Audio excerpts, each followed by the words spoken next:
Kadang tak lain.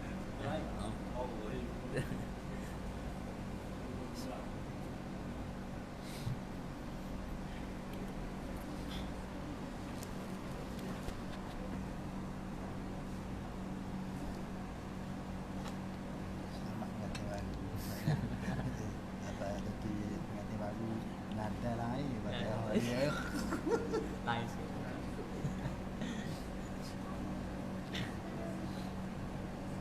Bismillahirrahmanirrahim. Yang dihormati Tuan Imam, Tuan Bilal, ahli Ustaz Surau, pimpinan setempat serta muslimin dan muslimat yang dirahmati lagi dikasihi Allah Subhanahu wa taala sekalian. Assalamualaikum warahmatullahi taala wabarakatuh. Innal hamdalillah nahmaduhu wa nasta'inuhu wa nastahdihi wa nastaghfiruh wa na'udzu billahi min shururi anfusina wa min sayyiati a'malina. Man yahdihillahu fala mudilla lahu wa man yudlil fala hadiya lahu. Asyhadu an la ilaha illallah wahdahu la syarika lahu wa asyhadu anna sayyidina Muhammadan 'abduhu wa rasuluh. Allahumma rabbi yassir wa la tu'assir bitamim bi khair. La haula wa la quwwata illa billahil 'aliyyil 'azim. La haula wa la quwwata illa billahil 'aliyyil 'azim. La haula wa la quwwata illa billahil 'aliyyil 'azim. InsyaAllah pada malam ni, kalau sempat kita baca, kita bacalah. Kita akan mula baca kitab Penawar Hati, hadis 40 Penawar Hati. Dia hadis kalau kitab 40 Penawar Bagi Hati tu lain, atau segi kitab Penawar Bagi Hati atau Syekh Abdul Qadir Al-Mandili atau lain. Ni 40 hadis.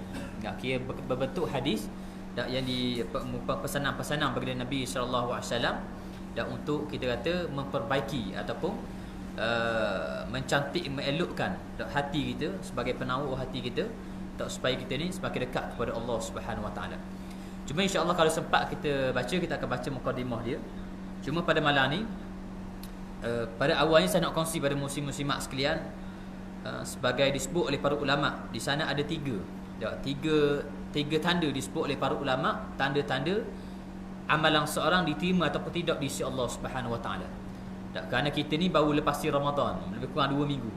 Maka di sana mestilah kita cek balik amal kita ni, betul lah amal kita semangat kita buat, tapi adakah amal yang kita buat itu diterima ataupun tidak di sisi Allah Subhanahu Wa Taala. Kerana kita tak tahu tanda dia. Cuma ulama bagi sedikit tanda, sebagai hint kepada kita, supaya muhasabah kita bersama, supaya tengoklah amal kita ni diterima ataupun tidak di sisi Allah Subhanahu Wa Taala. Yang kedua, insya-Allah saya nak kongsi pada muslim-muslimat juga satu kisah dan satu peristiwa, iaitu peperangan Ahzab yang berlaku pada bulan Syawal. Jadi mana boleh muslim-muslimat sudah biasa mendengarnya, tapi kita jadikan ia sebagai tauladan, kerana berkata para ulama, sejarah ini sering berulang. Kerana peristiwa Ahzab ini kita nampak sampai ni berlaku lagi. Walaupun peristiwa Ahzab ni berlaku zaman Rasulullah, tapi apa yang berlaku peristiwa Ahzab ni berlaku sampai sekarang. Itu di atas sejarah. Sebab itulah ulama mengata kita ni orang Islam, kita kata perlu melihat sejarah. Kerana sejarah ini akan sering berulang. Walaupun dia berlaku pada zaman Rasulullah, tapi tak dapat tidak ia akan berlaku juga pada zaman kita. Itu antaranya. Baik. Yang pertama disebut oleh para ulama yang merupakan tanda-tanda amalan seorang diterima di sisi Allah SWT ataupun tidak. Yang pertama dia tidak akan kembali kepada maksiat. Ini adalah tanda yang paling utama. Seharusnya amalan seseorang menjauhkan diri daripada buat maksiat, amalan tersebut menjadi sebati dan dirinya, membentuk darah dagingnya, sehinggalah menjadikan dirinya membenci maksiat. Itu di antara tanda dan seseorang amal itu diterima oleh Allah Ta'ala. Kerana setiap amalan kita ni, bila mana kita buat beramal, ia akan menjauhkan kita daripada buat maksiat pada Allah. Tapi bila mana kita beramal, contoh bulan Ramadan, luar Ramadan kita ni suka mengumpat, contoh luar Ramadan kita ni suka kata perkataan-perkataan yang keji. Luar Ramadan kita ni tinggal selalu tinggal semayang. Masuk Ramadan kita beki. Bagus dah. Beki, tiba-tiba keluar dari Ramadan buat balik. Buat mula. Ulang mula dosa lama. Tu di antara tanda yang utama kata ulama menyebabkan amal tu tidak diterima oleh Allah. Tu di antara tanda amalan tidak diterima oleh Ta'ala, kerana amalan dia tidak mencegahkan diri daripada buat perkara-perkara yang mungkar. Tu di antara yang pertama. Berkata Al-Imam Ibn Qayyim yang berperasan dalam kitab Manraj As-Salikin, dia menyebut, adapun sekiranya seseorang itu, yakni setelah melakukan ibadah masih merasa seronok dengan dosa, ketahuilah bahawa ia adalah tanda-tanda amalan tidak diterima sekalipun dia melakukan amal kebajikan selama 40 tahun. Ini kata Ibn Qayyim. Ibn Qayyim kata walaupun seseorang itu beramal selama 40 tahun, lama ia beramal. Kita ni kadang-kadang jarang beramal 40. Biasa umur 40 baru start beramal. Tu kita. Ada orang dia ni beramal selama 40 tahun, tapi amalan dia tu tidak mencegah daripada buat maksiat. Makin buat amal rasa seronok buat maksiat. Tu di antaranya. Kata Ibn Qayyim, boleh jadi amalan 40 tahun itu tidak diterima oleh Allah Ta'ala. Berpesan lagi Al-Imam Al-Hasan Basri. Kata Hasan Basri, sekiranya Allah Ta'ala menerima amalan seseorang, maka dia akan membimbingnya untuk melakukan ketaatan, dan seterusnya akan memalingkan hambanya daripada buat maksiat pada Allah Subhanahu Wa Ta'ala.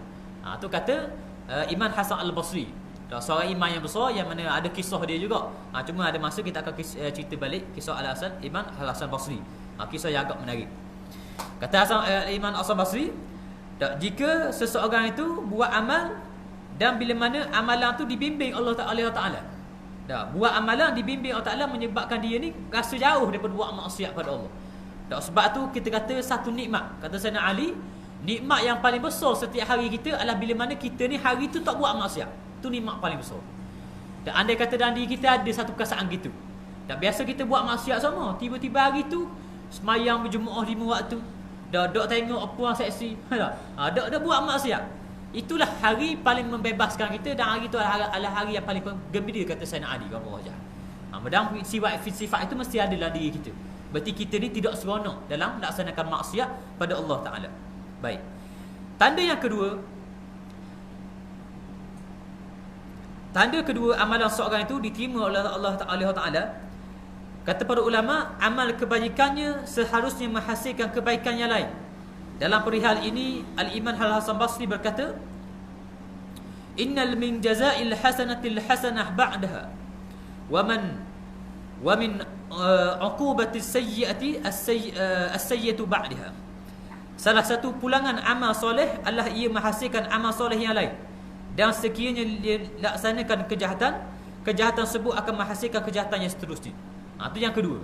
Yang kedua, tanda amal kita diterima atau tidak oleh Allah Ta'ala adalah bila mana kita laksanakan solat fardu. Contoh, ibadat fardu, maka ibadat fardu tu menghasilkan ibadat sunat. Itu di antaranya. Dan contoh kita ni lepas daripada Ramadan. Ramadan puasa fardu. Lepas Ramadan kita pun puasa senang lalu. Itu di antara tanda tak terima amal kita.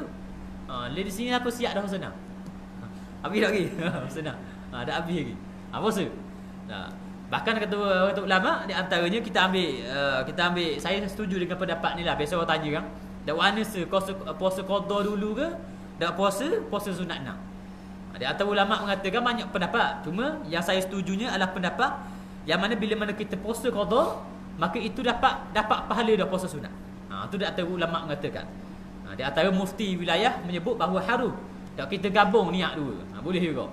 Cuma insya-Allah kita laksanalah. Tapi lebih afdal kita asing lah. Kita puasa lebih puasa qada esok puang lah, lelaki dah. Lelaki ada mungkin ada babah tu. Babah lain. Lepas tu maka habis puasa qada dia puasa balik. Puasa sunat pula. Tu paling afdal lah. Cuma yang mana sekadar kita mampu. Kita baru 30 hari puasa, tiba-tiba nak tambah pula 15 hari lagi. Campur dengan qada dengan sunat. Maka letih. Maka ulama mengatakan kalau kita puasa fardu, maka dah siap dah. Kita selesai dah solat, kita puasa sunat dapat dah pahala dia. Itu di antaranya.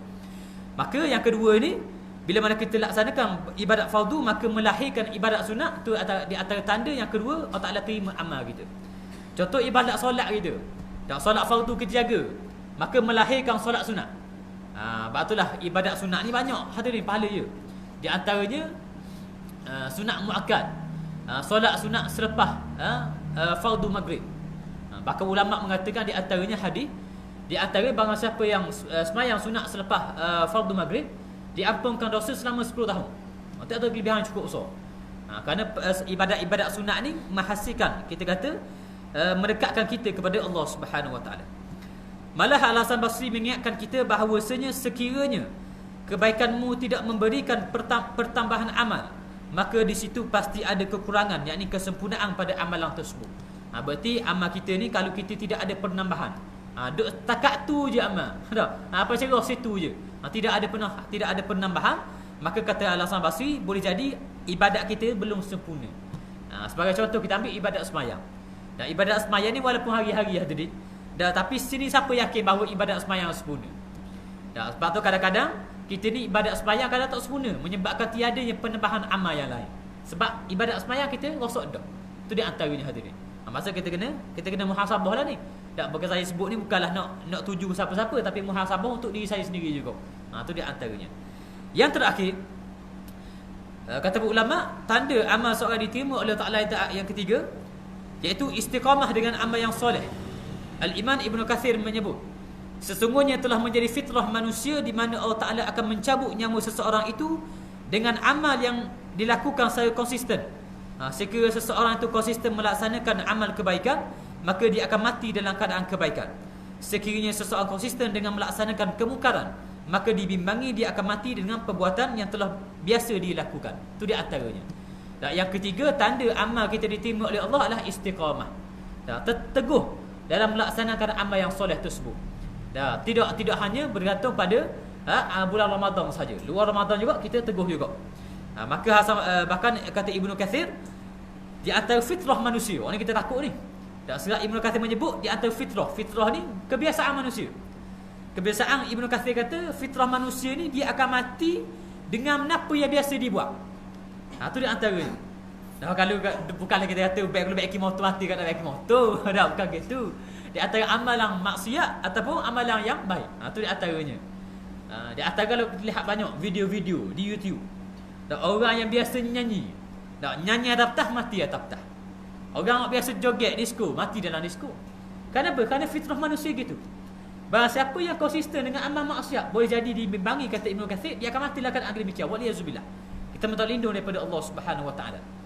Bahkan kata Nabi sallallahu alaihi wasallam dalam hadis yang sahih, tak silap muttafaqun alaih, Bukhari Muslim, kata Nabi, ada seseorang yang mana dia ni konsisten dalam melaksanakan ibadat kebaikan, amal yang soleh. Tiba-tiba di saat dia nak mati, kata Nabi, sejak lebih kurang selangkah lagi ataupun sejengkal lagi, kaki dia nak masuk ke syurga Allah. Jarak dengan syurga sejengkal lagi. Tapi di akhir hayat dia dilaksanakan maksiat pada Allah, tidak sempat bertobat, maka dimasukkan api neraka, kata Nabi. Apa itulah amal di hujung akhir hayat itu adalah amal yang penting. Tak dapat tidak, kita mestilah konsisten dalam melaksanakan ibadat, kerana dibimbangi fitrah kita itu menyebabkan itulah matinya kita tu kayak gitu. Mudah-mudahan kita ni matilah keadaan husnul khatimah, insya-Allah. Dengan sebab itu Al-Imam Bukhari merekodkan satu insiden yang menarik. Seseorang sahabat yang telah meninggal ketika menunaikan haji. Ketika meninggal, dia masih berpakaian ihram. Lalu Rasulullah SAW minta para sahabat mengkafankan beliau dengan pakaian ibadat tersebut. Lalu Nabi SAW bersabda, kafankanlah beliau dengan pakaiannya. Sesungguhnya dia akan bangkit pada hari kiamat dalam keadaan bertalbiyah, yakni lafaz talbiyah haji, memuji Allah Subhanahu Wa Taala.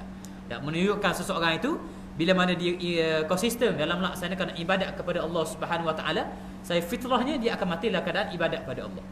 Sebab itulah kita dicemburu sungguh. Dah 2-3 hari dah, 2-3 kali jadi dah. Dari antara mula-mula ustaz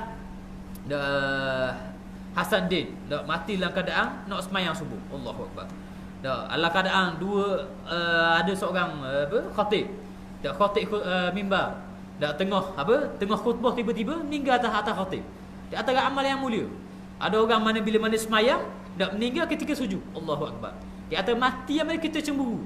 Dan pasti kalau kita tanya orang tersebut, apa yang mati gitu? Tanya bini dia. Dan pasti di antaranya dia konsisten dalam laksanakan satu amalan. Pasti ada amalan dia konsisten, menyebabkan Allah Ta'ala tarik dalam keadaan tengah sujud pada Allah. Husnul khatimah. Kita nampak gitu dah.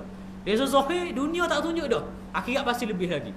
Patutlah kita ni sentiasa berdoa kepada Allah Subhanahu Wa Taala, dan mudah-mudahan kita ni konsisten dalam melaksanakan ibadat kepada Allah Subhanahu Wa Taala. Itu dia antara 3. Tak 3 tanda seseorang itu diterima ataupun tidak di sisi Allah Taala atas ibadat dia. Cuma tanda ini kita kata, walaupun kita kata agak kita takut, tanda ni boleh jadi sebagai khauf. Khauf ni rasa takut pada Allah Subhanahu Wa Taala, takut amal kita tidak terima. Tapi dalam masa yang sama jangan kita buang satu sifat, iaitu sifat raja'. Raja' adalah sifat pengharapan kepada Allah Subhanahu Wa Taala. Sebab itulah kalau kita belajar ilmu tasawuf, sifat takut dengan pengharapan jangan pisah. Kalau kita pisah, cendeng lalu. Kalau kita takut saja pada Allah, menyebabkan kita ni suuzon sokmo kepada Allah Subhanahu Wa Taala. Kalau kita buang sifat takut pada Allah, hanya mengharap harapan pada Allah Taala saja, menyebabkan kita ni sentiasa buat maksiat pada Allah. Itu di antaranya. Sebab itulah konsisten di antara mestilah ada dua sifat. Sifat takut dan juga sifat pengharapan. Tak betul dah kita ni sentiasa buat maksiat ya Allah, tapi kita tidak pernah seronok dalam melaksanakan maksiat. Kadang-kadang kita terbabah. Dah, tu di atas pengharapan kita pada Allah. Walaupun kita kata di antara tanda kita termasuk dalam antara tiga tanda. Dan walaupun kita ni buat ibadat dah, tapi buat maksiat lagi. Boleh jadi gitu. Tak, maka di sana mesti ada pengharapan kita pada Allah. Walaupun aku ni buat maksiat, tapi aku akan terus konsisten dalam melaksanakan ibadat pada Allah. Tak, sebab itulah ulama mengatakan kita ni jangan pernah berputus asa dengan rahmat Allah. Jangan putus asa untuk bertaubat pada Allah. Tak, sebagaimana iblis tidak pernah putus asa untuk goda kita buat maksiat pada Allah. Dan apabila kita nak berhenti bertaubat pada Allah, sehinggalah kita ni rasa letih untuk buat maksiat pada Allah, barulah kita berhenti bertaubat. Selagi mana kita nak letih buat melaksanakan maksiat, maka masa itulah kita wajib bertaubat semua pada Allah. Sebagaimana iblis tidak pernah letih dalam menggoda kita laksanakan maksiat. Itu di antaranya hadirin. Maka itu antara tiga tanda tak seorang amalan seorang diterima ataupun tidak di sisi Allah Subhanahu Wa Taala. Okay, baik. Yang kedua, saya nak kongsi pada malam ini berkaitan dengan sejarah. Sejarah yang berlaku pada bulan Syawal, iaitu satu peperangan, peperangan Ahzab. Satu peperangan yang agak menarik saya rasa, kerana banyak peristiwa berlaku pada peperangan Ahzab ni. Cuma kita sebut secara ringkas, kita sebut sedikit saja. Peperangan Ahzab ini berlaku pada 5 Hijrah, berlaku pada bulan Syawal. Ianya satu peperangan yang mana merupakan satu pakatan. Pakatan orang Yahudi. Orang Yahudi ni baik, kita kata bertahaluf siasi. Pakat dengan Bani Rotafan dan juga orang Quraisy dan juga orang munafik. Dan peperangan Ahzab ini hebat peperangan Ahzab. Allah Taala sebut dalam Quran surah Al-Ahzab. Bagaimana peperangan Ahzab Allah Taala goncang iman para sahabat. Allah Taala goncang tu iman para sahabat, menyebabkan para sahabat ni dah tahu betul tak kita ni, tak menang tak kita hari ni. Siapa kata hak itu? Bukannya apa? Kerana Nabi SAW berhadapan dengan dua musuh. Yang pertama musuh daripada dua orang Yahudi, Bani Rotafan dan orang Quraisy, dan musuh daripada dalam iaitu orang golongan munafik.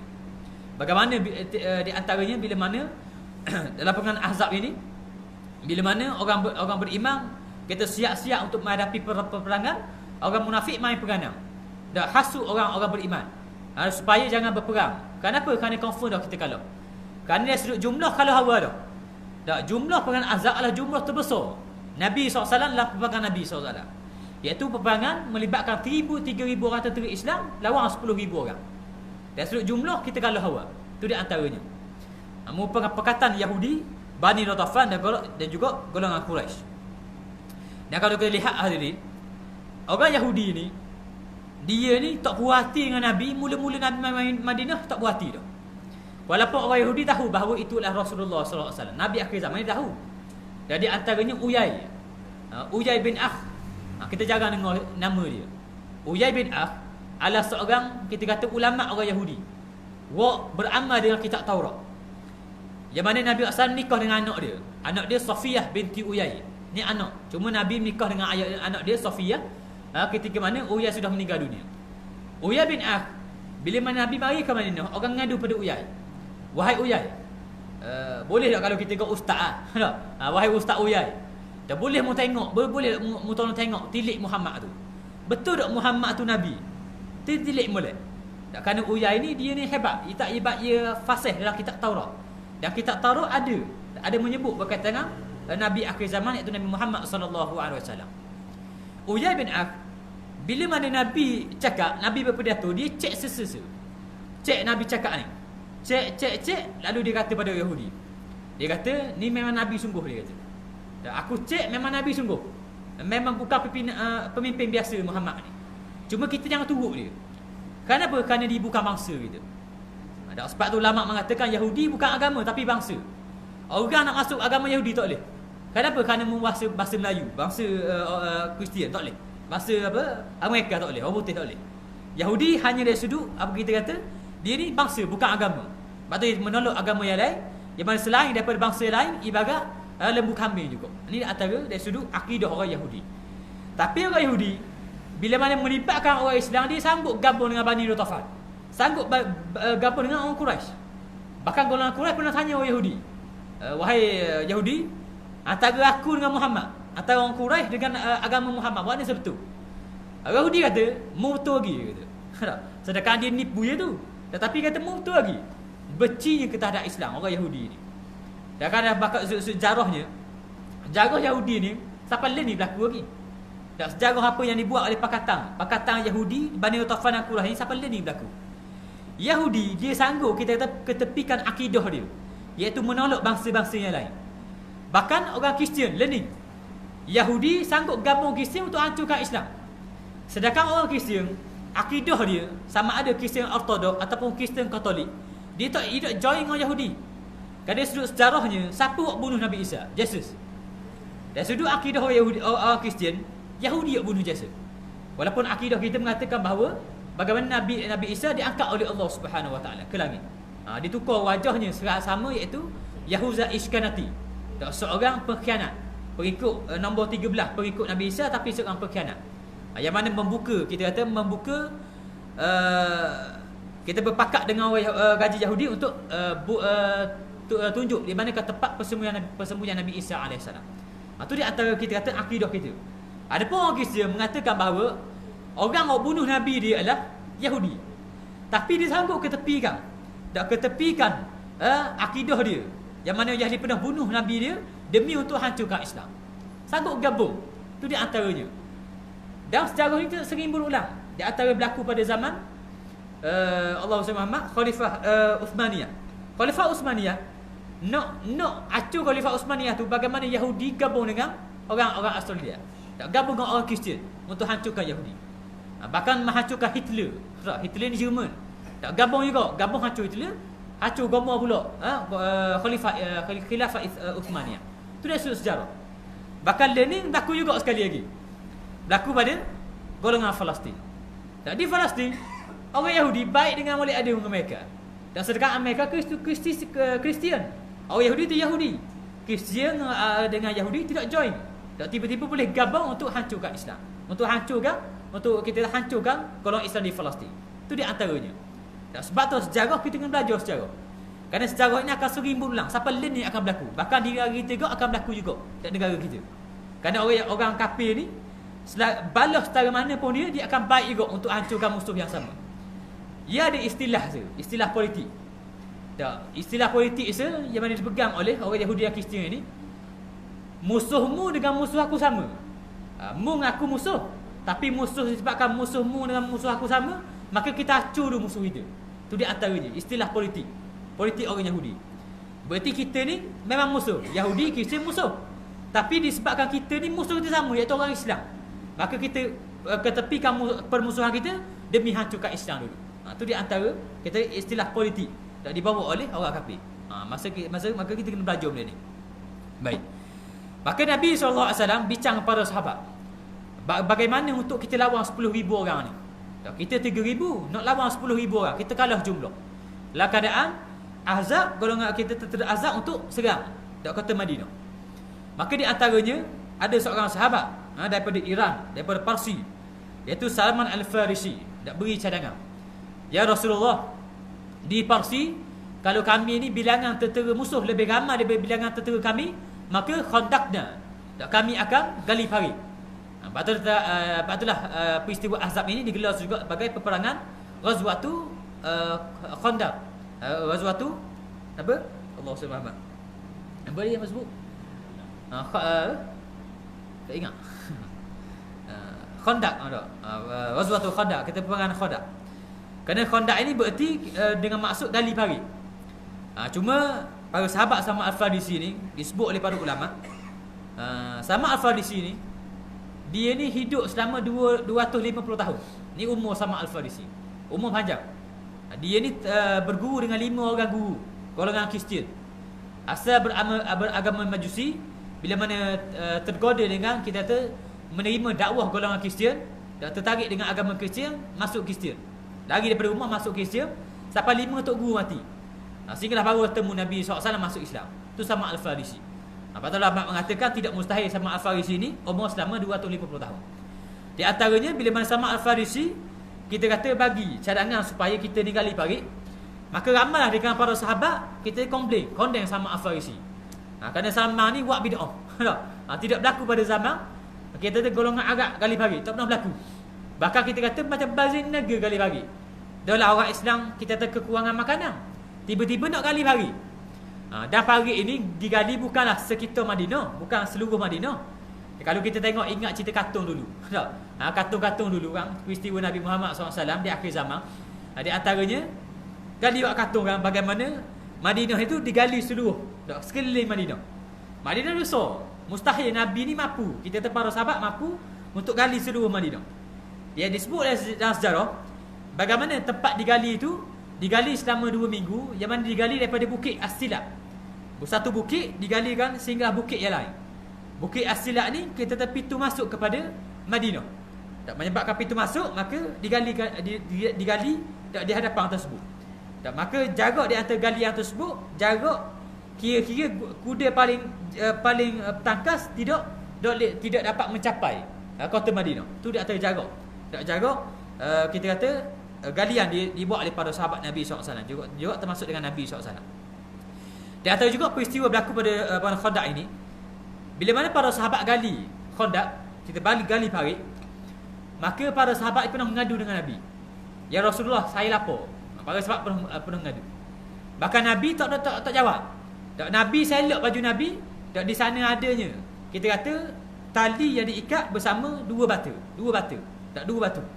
Betapa kita kata laparnya bagi Nabi SAW. Sebab itulah kita ni hadirin, bagaimana anak-anak muda kita laksanakan maksiat pada Allah, laksanakan zina, minum arak, waliyazubillah, dalam keadaan dia ni tak tengok sejarah Nabi, bagaimana Nabi pertahankan Islam. Barulah kita dalam keadaan nak laksanakan maksiat, ingat Nabi, bagaimana Nabi sanggup ikat perut demi untuk mempertahankan Islam. Bahkan Nabi berdoa lah pengan Ahzab, ya Allah, andai kata kita kalah hari ini, maka hancurlah agama kamu. Barulah pengan Ahzab ini kita kata bainal farqain, antara hak dengan batil. Andai kata batil benar hari ini, maka kalahlah, hancurlah Islam. Tak ada lah orang yang akan bawa agama kamu, wahai Allah. Nabi ngadu pada Allah. Ini pengan Ahzab. Pengan yang cukup dahsyat sehingga kita kata iman para sahabat bergoncang. Dan juga berlaku juga peristiwa Ahzab ini, ketika Nabi gali parit, Nabi ni jumpa satu batu yang besar. Nabi jumpa satu besar, bagaimana para sahabat pakat pecah batu ni, tapi tak pecah-pecah. Bila mana Nabi ketuk sebanyak 3 kali. Nabi ambil tukur, Nabi ketuk batu tersebut. Sekali Nabi ketuk, tubik cahaya. Lalu Nabi bertakbir, Allahu Akbar. Nabi ketuk kali kedua, tubik cahaya pula. Nabi takbir, Allahu Akbar. Nabi ketuk kali ketiga, tubik pula cahaya daripada batu ini. Nabi bertakbir, Allahu Akbar. Lalu para sahabat tanya, ya Rasulullah, sebab apa ya Rasulullah 3 kali ketuk baru pecah, dan apa tubik cahaya, dan kenapa Nabi bertakbir? Lalu kata Nabi SAW, bila mana aku ketuk batu tersebut, tubiknya cahaya, yang mana Allah Ta'ala telah menunjukkan kepada aku bahawa Islam ni akan buka kota Rom. Kata Nabi SAW. Dalam keadaan Islam ni 3,000 orang, tiba-tiba Nabi kata Islam akan buka kota Rom. Perkara yang mustahil. Bahkan kota Rom dah pasti ketika itu adalah kuasa besar dunia. Ibarat Amerika dengan Rusia. Nak kita orang Ganu nak beritahu Rusia, nak beritahu Amerika, mustahil. Itulah ibaratnya berlaku pada zaman Nabi SAW. Nabi kata kali kedua aku ketuk, tubik cahaya, aku bertakbir, Allah Ta'ala tunjuk kepada aku bahawa Islam akan buka kota Parsi. Yang pertama buka kota Rom, dan Islam akan buka kota Parsi. Yang ketiga aku ketuk, tubik cahaya pula, Allah Ta'ala tunjuk pada aku bahawa Islam akan buka kota Yaman. Islam akan kuasai kota Yaman. Dan di antara 3 kota ni, persoalannya, mana kota Nabi sempat tengok Islam buka. Islam masuk di antara 3 kota, Parsi, Rom, Parsi, Yaman. Walaupun Nabi sempat tengok kemenangan Islam. Hanya Yaman saja Nabi sempat. Sebab itulah tarikh Nabi Habibullah, yang mana Allah Ta'ala gandikan nama Nabi dengan Allah. La ilaha illallah Muhammadur Rasulullah. Setara tu pun Allah Ta'ala tidak tunjuk kemenangan di hadapan mata Nabi SAW. Itu di antaranya. Tidak sempat pada zaman Nabi. Hanya sempat nampak Yaman je. Yaman je Nabi sempat nampak Islam, sempat memerintahkan kita tu untuk sebab sembuhkan Islam di Yaman. Adapun Parsi dan Rom, Islam tidak sempat memerintah. Itu di antaranya. Nabi SAW tidak sempat untuk melihat pemerintahan yang mana berlaku pada zaman Umar Ibn Khattab. Itu di antara. Tak berlaku pada pengan Ahzab. Dan juga yang menariknya lagi, perkara ahzab juga, di antaranya kita kata memainkan peranan. Peristiwa yang menarik lagi adalah peristiwa Sayyidina Ali karamallahu wajhah. Tak, peristiwa Sayyidina Ali ni, walaupun kita kata kita bukan Syiah, untuk menaikkan nama Sayyidina Ali, cuma dari sejarahnya hebat Sayyidina Ali. Kerana Sayyidina Ali penuh sekali, parit itu penuh sekali ditembusi sekali, sampai sekali dengan orang yang paling otai di Mekah.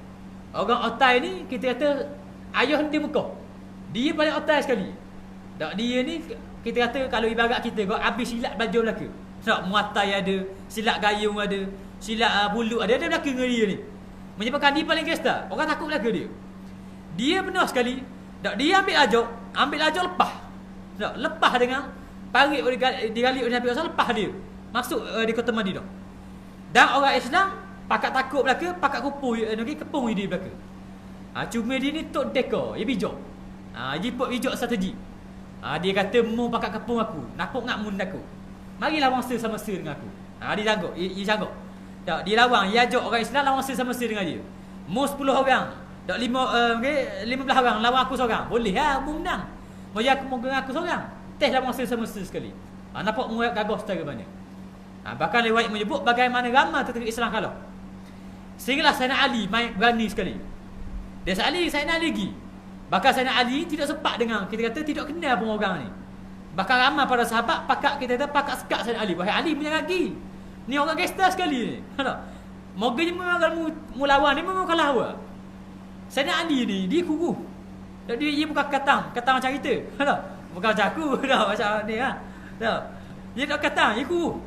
Bahkan Sayyidina Ali ni penuh sekali naik pokok, selok beti Sayyidina Ali kecek. Menyebabkan para sahabat pakat suka, pakat ketawakan Sayyidina Ali kerana betih Sayyidina Ali kecek. Lalu kata Nabi, dan Nabi kata betih Sayyidina Ali ni nak berbandingkan Bukit Uhud lebih besar lagi pahala. Kita lebih besar lagi ganjaran di sisi Allah Taala banding Bukit Uhud, betih Sayyidina Ali.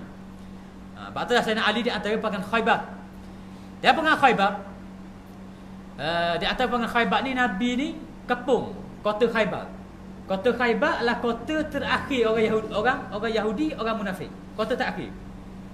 Kota Khaybar adalah kota yang paling kukuh. Menyebabkan beberapa hari dah Islam berkampung di Khaybar, tak boleh buka lagi kota Khaybar. Dan kota Khaybar ni, dia ni kita kata ada seorang jeneral jaga seorang. Dan jeneral ni sentiasa memperlekehkan Islam. Setiap pagi dia akan sama orang Islam. Dia kata, saya tak ingat nama dia. Dia kata, akulah jeneral orang Yahudi yang lengkap dengan senjata, tidak pernah dikalahkan. Ni kata. Dan para sahabat ramai buat lawan dengan ni kalah habis. Gesta ada orang Yahudi ni, jeneral ni. Sehinggalah Nabi SAW pada hari itu Nabi kata esok aku akan bagi satu panji. Yang mana panji akan mengkotai tentera Islam untuk buka Khaybar. Dan orang ini adalah orang yang Allah Ta'ala dan Rasul mencintai dia, dan dia ni mencintai Allah dan Rasul. Para sahabat pakat tunggu belaka. Kerana para sahabat nak dapat title ni. Dan para sahabat dia tunggu, dia rasa dia berharap dia lah esok yang akan menerima panji Islam tu, bukanlah kerana jawatan jeneral, tapi kerana untuk dapat title tadi. Title Allah dan Rasul mencintai dia, dan dia ni mencintai Allah dan Rasul. Dan tiba-tiba hari tu Nabi beri Sayyidina Ali. Dan Sayyidina Ali bekam jadi jeneral perang untuk muka Khaybar. Sayyidina Ali dah kata Khaybar, orang Yahudi sarang balik. Dia kata akulah jeneral Yahudi yang lekat dengan senjata yang tidak pernah dikalahkan. Lalu kata Sayyidina Ali pun syair. Kata Sayyidina Ali, akulah Haidarah. Dia kata Haidarah, aku bagi nama aku masa kecil Haidarah. Dari sudut peristiwanya, Sayyidina Ali ketika lahir, nama ni bukan Sayyidina Ali, bukan Ali. Masa lahir, ayah dia tak ada, Abu Talib pergi niaga. Menyebabkan lahir, mak dia bagi nama Ali ni sebagai Haidarah. Haidarah dengan makna singa jantan, singa hutang, singa liar. Bukan singa biasa, tak singa liar, singa hutang. Kita orang nelam. Balik je ayah dia ke Mekah, barulah ayah dia tukar nama. Tak sebuah nama Haidarah, tukar kepada Ali. Ali berarti orang yang tinggi. Itu di antaranya. Maka ketika mana perang Khaybar, Nabi sebut, akulah nama yang mana pernah mak aku bagi Haidarah. Singa paling nelang sekali. Tak singa hutang. Maka aku ni lekat dengan senjata dan tidak pernah dikalahkan. Maka lawan sesama dengan jeneral, Sayyidina Ali tetok sekali, bapuhlah dia jeneral ni. Sekali tetok je. Lalu kalau selalu jadi ni, di antara hebatan Sayyidina Ali. Dan berlaku pada perang Ahzab. Bagi Sayyidina Ali menelang lawan orang Tai Mekah. Tok Guru Mekah dia lawan. Dan menang setengah baru Sayyidina Ali ke Muazzah. Walaupun dia kecil, tapi kita kata rohani dia kuat. Dia rohani dia kuat menyebabkan dia menang lawan orang yang paling kuat. Sebab itulah banyak peristiwa-peristiwa yang berlaku dalam perang Ahzab ini yang agak menarik. Cuma di antaranya peristiwa ni kita sebut sebagai mana peristiwa yang berlaku pada bulan Syawal. Yang mana Islam ini tidaklah kita kata kita perlu lihat dengan mata kepala kita. Boleh jadi kita ni tidak sempat untuk melihat kemenangan Islam. Cuma bukan jadi persoalan kepada kita, bukanlah jadi kewajipan kepada kita untuk tengok Islam ni menang. Tapi jadi kewajipan kepada kita adalah untuk membantu untuk kemenangan Islam. Kerana Allah Ta'ala tidak akan tanya kepada kita adakah Islam ni menang ataupun tidak. Tapi Allah Ta'ala akan tanya kepada kita apakah sumbangan kita terhadap Islam untuk menangkan Islam. Itu Allah Ta'ala akan tanya. Bahkan Nabi SAW tidak sempat untuk melihat kemenangan Rom. Tidak pernah sempat untuk melihat kemenangan Parsi. Yang hanya sempat Nabi tengok hanya kemenangan Yaman saja. Itu tarikh Nabi, bukan tarikh orang biasa. Itu antaranya. Pada perang Ahzab ini kita kata merupakan satu peristiwa yang memberi memberi tauladan kepada kita, yang mana sejarah ini akan sering berulang sebagai berlaku seluruh dunia hari ini. Mana-mana dunia sekalipun, mana-mana tempat sekalipun, tiada jaminan pemimpin bila mana orang kafir, tiada jaminan orang Islam selamat di bawah pimpinan orang kafir. Tidak ada jaminan. Bahkan bagaimana di China, di Palestin, di tempat yang lain, bagaimana orang Islam ditindas dan pemimpinnya adalah orang kafir. Bahkan sejarah dan sejarah membuktikan bagaimana pimpinan yang berada di bawah pimpinan Islam, orang kafir yang berada di bawah pimpinan Islam, aman damai. Itu di antaranya. Dan kita ini jangan kita membiarkan orang kafir ini menguasai negara kita, sebagaimana sejarah-sejarah telah membuktikan yang berlaku di negara-negara yang lain. Dan pada asalnya hanyalah berbaik-baik saja, dan last sekali menguasai dan menghancur, menghambat kita kata golongan orang Islam ini, dan menindas orang Islam. Dan perang Khaybar ini menunjukkan bahawa peristiwa ini akan terus berlaku sampailah akhir zaman. Sejarah ini akan tetap berlaku, bagaimana orang kafir akan gabung sama kafir untuk hancurkan orang Islam. Walan tardu ankal yahudu walan nasara hatta tattabi'a millatahum. Okey, baik. InsyaAllah kita baca sikit kitab penawar kita 40 hadis penawar hati. Kita baca mukadimah sikit.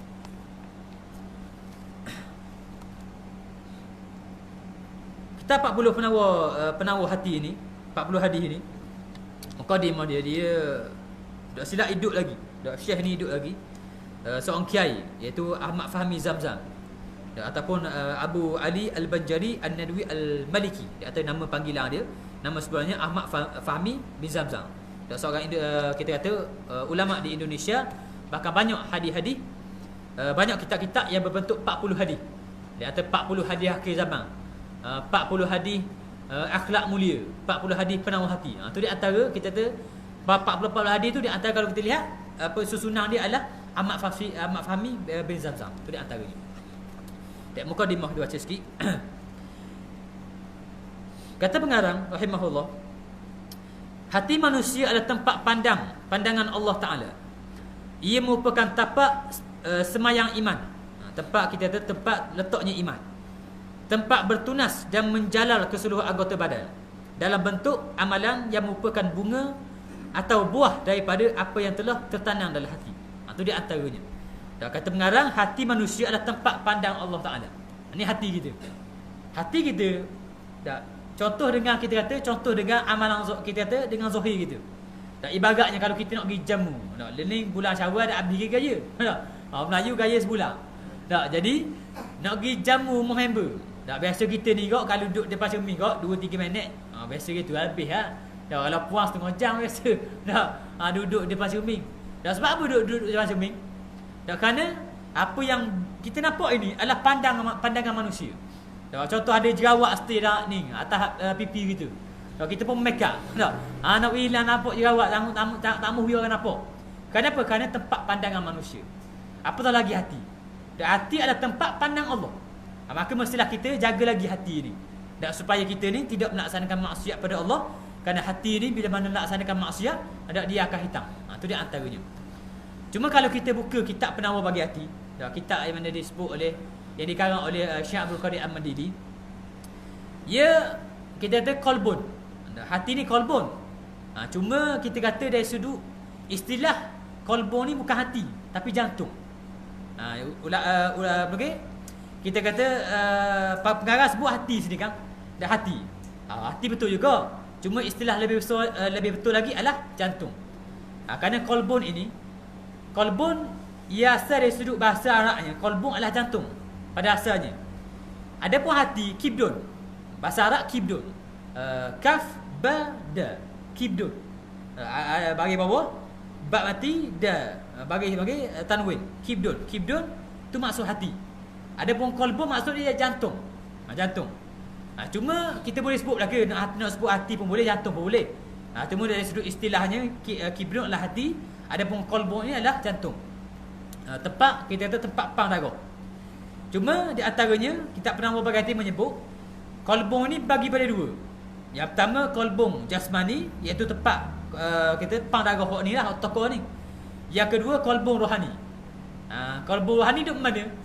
Duduk mana kolbon rohani? Hati rohani duduk mana? Dok hati ni kalau contoh kita belah. Dok kita ni contoh kita nampak ada seorang orang buat maksiat pada Allah. Dia ni hidup 80 tahun tak pernah buat amal kebaikan, buat maksiat amal. Terus belah ke dada dia. Agak-agak jantung dia hitam ke merah? Merah. Tetap merah jantung dia. Dah lihat ni hitam tu. Kata Nabi SAW, barang siapa buat maksiat pada Allah, jantung dia akan jadi hitam. Setiap buat maksiat, titik hitam akan tepek dalam jantung dia. Warna si hitam.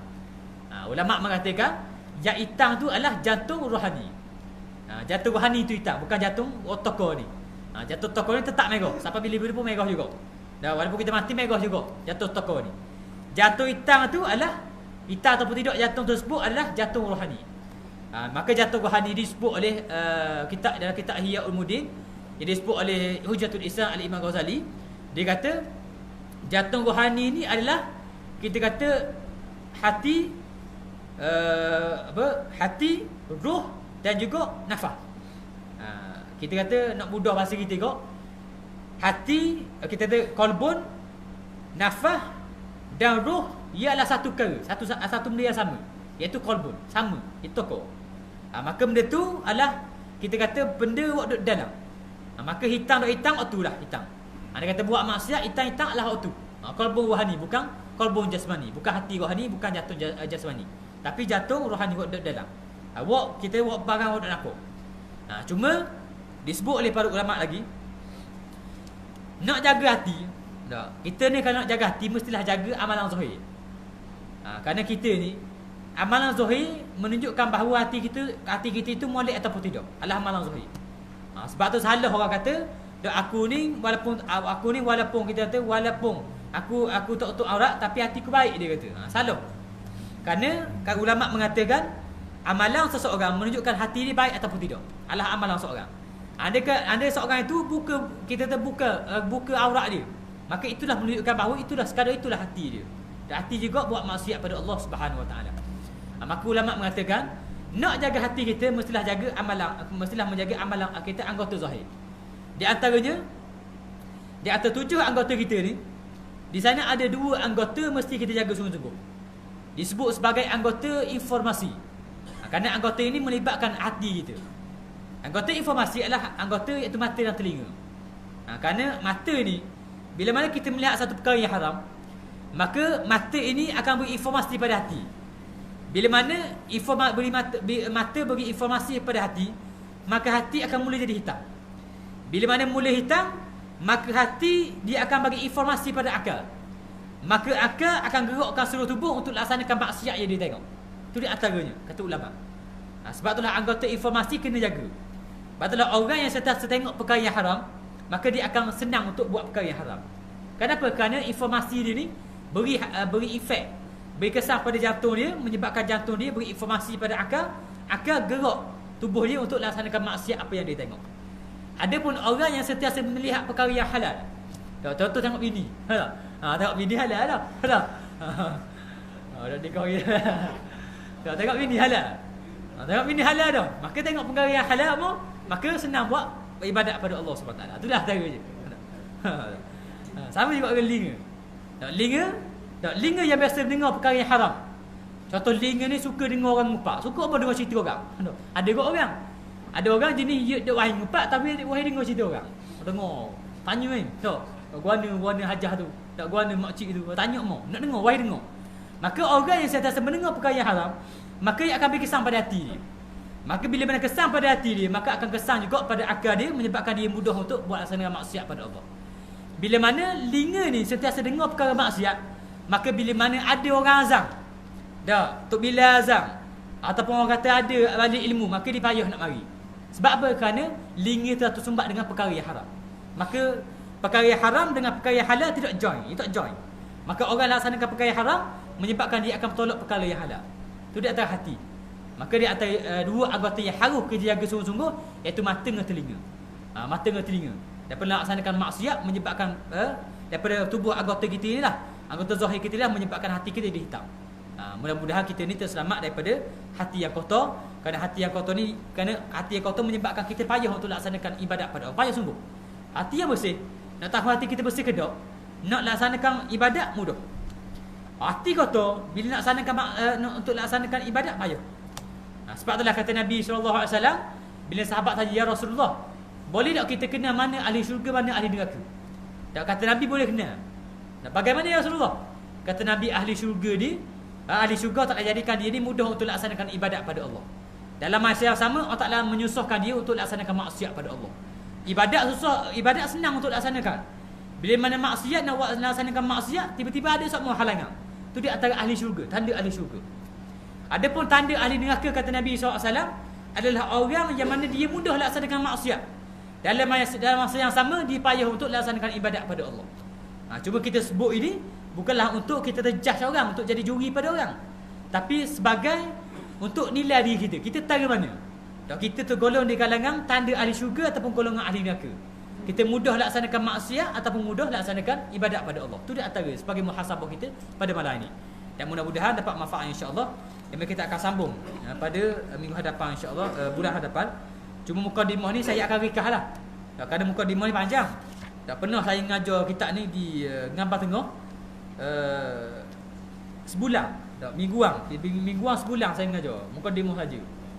Jadi kita akan skip lah, kita akan skip dan ambil poin-poin penting saja. Di antara di sana adanya 4 poin. 4 poin disebut oleh pengarang dari sudut mukadimah ni. Mudah-mudahan dapat manfaat insya-Allah. Cuma dari sudut kita kata kulasah kita sikit. Kulasah apa yang kita bincangkan pada malam ni. Yang pertama, di antara tanda amalan seorang itu diterima oleh Ta'ala, yang pertama adalah bila mana dilaksanakan amalan, dia menyebabkan dia ni jauh daripada laksanakan maksiat. Itu antara tanda amalan seseorang diterima oleh Allah Ta'ala. Yang kedua, bila melaksanakan ibadat pada Allah, dia ni melaksanakan ibadat fardu, maka melahirkan ibadat-ibadat yang sunat. Jadi antara tanda yang kedua, amalan seseorang diterima oleh Allah Ta'ala. Yang ketiga, tanda yang ketiga adalah bila mana konsisten. Dan konsisten dalam melaksanakan ibadat pada Allah. Tanda yang ketiga menyebabkan seorang itu diterima amalnya di sisi Allah Subhanahu Wa Ta'ala. Bahkan kata Ibnu Katsir, dan barang siapa yang konsisten dalam melaksanakan kebaikan, maka secara fitrahnya dia akan mati dalam keadaan kebaikan. Barang siapa yang konsisten dalam melaksanakan maksiat, secara fitrahnya dia akan mati dalam keadaan maksiat pada Allah. Wa'liyazubillah. Yang keempat, kita kongsi berkaitan dengan peperangan Ahzab. Peperangan Ahzab atau peperangan Khandaq, yang mana kita tengoklah di antaranya Allah Ta'ala sebut dalam Quran dan surah Al-Ahzab. Surah Al-Ahzab tak ada cerita berkaitan dengan Ahzab ini. Maka peperangan Ahzab ini mestilah kita, kalau boleh tak kita kajilah, tak kita baca sejarah ini, kerana sejarah ini akan sering berulang.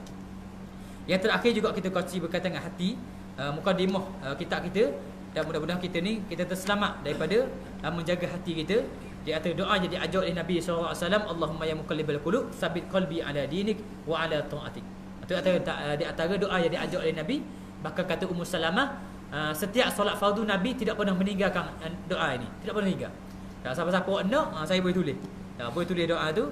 Mudah-mudahan kita dapat saling, kita beramal dengan doa tersebut setiap solat fardu kita. Di antara yang paling afdalnya adalah ketika at-tahiyat.